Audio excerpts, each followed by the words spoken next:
After observing in the armies in the battlefield of Kurukshetra, Arjun, he was completely distressed and dropped his bow and arrows, sat down on the chariot, saying he cannot fight the battle. Now Krishna spoke now in this second chapter of Bhagavad Gita. This chapter is called Contents of Gita Summarized, where you can get a gist of the entire Bhagavad Gita in this one chapter. So Krishna told Arjuna, Kutastva kashbalamidam vishame samupasthitam. My dear Arjun, from where did you get all these impurities upon you? Why are you lamenting for something which is not worthy for lamenting? So Arjuna got even more confused. I have given very valid arguments to Krishna, but Krishna is criticizing me. Just like sometimes in our lives we express our valid reasons to be unhappy and distressed, if someone denies it, it gives some kind of difficulty for us why other person is not accepting. You can see Arjuna is facing this, but Arjuna took a right decision.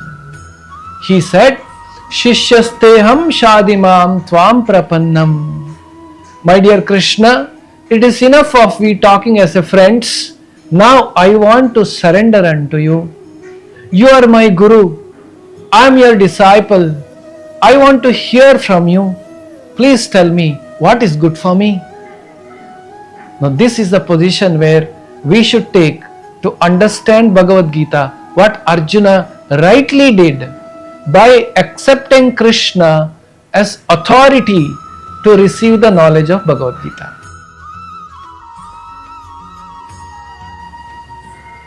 Now Krishna starts speaking. Shri Bhagavan Uvacha. Bhagavan, we also say Bhagavanta. The Bhagavan means one who possesses all the opulences. Aishwaryasya samagrasya Shriyaha Yashasaha Jnanaha Vairagyaha. Like this, all the opulences somebody possesses, that is, he is called God. Sarva Aishwarya Purna. He is called Sri Krishna or God. So the God, one who possesses all the opulences, he spoke. Very interesting to note in this context. The Vyasadeva, while writing Mahabharata, he did not write Sri Krishna Uvacha, rather he wrote Sri Bhagavan Uvacha to tell all of us, now who is speaking? Bhagavan Uvacha. That is called Bhagavad Gita. Now Krishna started laying the foundation for the understanding of life. What is the foundation of the understanding of life? First of all, Krishna said, never there was a time where you were not existing, nor in the future. So there was no time where we were all not existing. We are always existing. That means, Dehino svinyata dehe kaumaram yavvanam jara. Just like a small boy, when he becomes younger, older, he changes the body, but he is the same person. Parents may say that when kid is very small, he is my child. After 40 years, the kid has grown up, body is completely changed. Still, parents will identify, he is my child. What is that they are identifying? Not the body. The identity is Atma. So Krishna is giving this. Atma, we are not this body, we are Atma. That Atma is permanent. It never dies. You cannot cut the Atma into pieces. You cannot moisten the Atma. You cannot burn the Atma. You cannot kill the Atma. Therefore, Krishna is telling Arjuna, there is no reason to lament. Practically, You cannot kill anybody. You can only kill bodies. So what is that we should know from this? In our lives too, we should not become too much bogged up for the temporary situations which we go through. Temporary meaning sometimes even this body. For example, say for instance, you are traveling in a train. And you are traveling in a train with an important journey you are making, and you get very bad fellow passengers with you. They irritate you, they create problem for you. What do? Do you get off the train? Or you fight with them very badly? No, somehow you will try your best, but after that you will tolerate, knowing that it is for some time. Ultimately, my goal is of sitting in this train is to reach my destination. As destination comes, I'll get down and go, I'll forget about all these things. Like is a journey. In the life is also a journey. Many temporary things will come and go in our life. It may be wealth, it may be people, it may be relationships, many things. Including Krishna, Sri Krishna is saying, including this body, that will go away.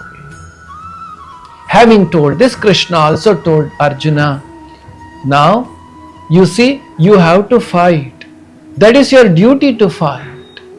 As a Kshatriya, you have certain responsibility as per the Vedic culture. You must fight. By fighting, if you win the battle, you will get the kingdom. If you get defeated, meaning Kshatriya getting defeated means he dies in the battlefield. If you die, you get glorified death. You go to Swarga, the heavenly planet. There is no loss. It's called Sakama Karma. You get benefited by fighting. On the other hand, if you don't fight and shun away from your duties, you will be infamous. People will talk ill about you, and this kind of situation is worse than death for a Kshatriya. Then Krishna goes on to saying that now look here, Arjuna, you spoke about sin, committing sin. Actually, if you do the duty without expecting for the result as for your enjoyment, then you will not incur any sin. Karmanye evadhikaraste ma phaleshu kadachana. You have only entitled to do your duty, not for the result. For this, Krishna explained, you should be okay for both success and failure, happiness and unhappiness. You should have this kind of firm determination, this kind of consciousness.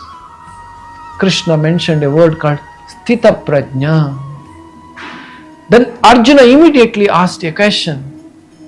You spoke about Krishna's Sthita Prajna, to do a duty without expecting, without hankering for any result, but do a duty with the firm determination. That requires to be a Sthita Prajna. Can you please tell me, Sthita Prajnasya ka bhasha samadhistasya keshava? Please can you tell me, what is the consciousness of a Sthita Prajna? How does he walk? How does he sit? He wanted to know the characteristics of a Sthita Prajna.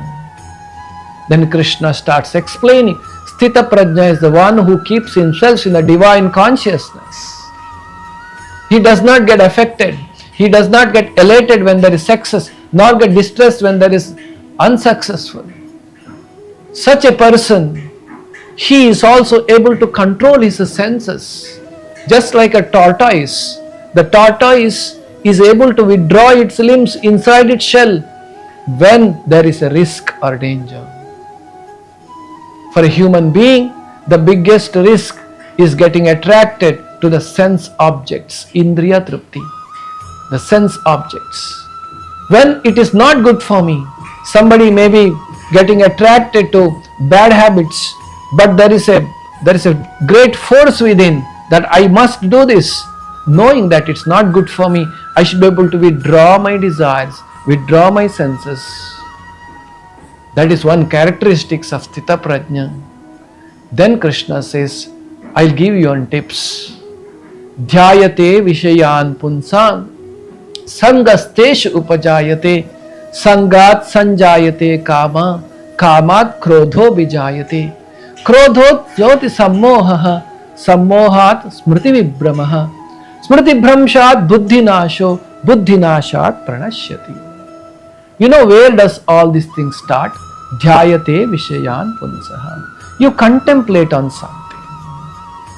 Say a child contemplates, a small child, school-going boy contemplates, I must have a mobile phone so that I can watch lot of videos and video game, which is not good for that child at that situation. Rather, the child is supposed to focus on his academics.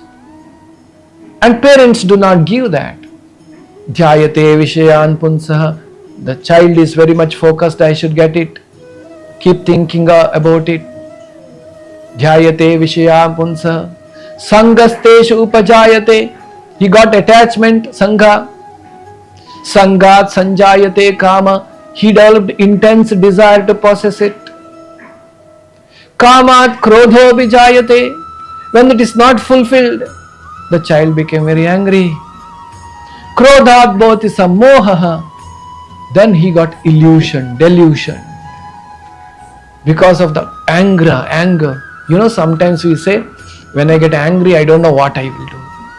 Because our mind gets deluded. The child gets deluded. Sammohat smriti vibhramaha. The result of delusion is the bewilderment of memory. Means the child forgets all that good has been done to the child by the parents. My mother took care of me, my father fed me, they took me for a tour, they gave this, gave that, so many gifts, so many appreciations, all the support. Smriti Vibhrama. Smriti Bhramshat Buddhinasho. By losing the memory, good memories, Buddhinasho, the intelligence will be lost. Intelligence lost means the discriminative power to decide what is good, what is bad is lost.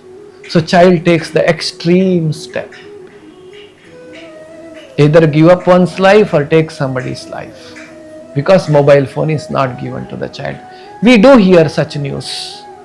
So Krishna says in the Bhagavad Gita, this all started where? Dhyayate vishayan punsaha. Contemplated on that subject matter. Therefore, Bhagavad Gita cautions us, you please be careful what you desire, what you think of, what is right, what is wrong from the very beginning of your life.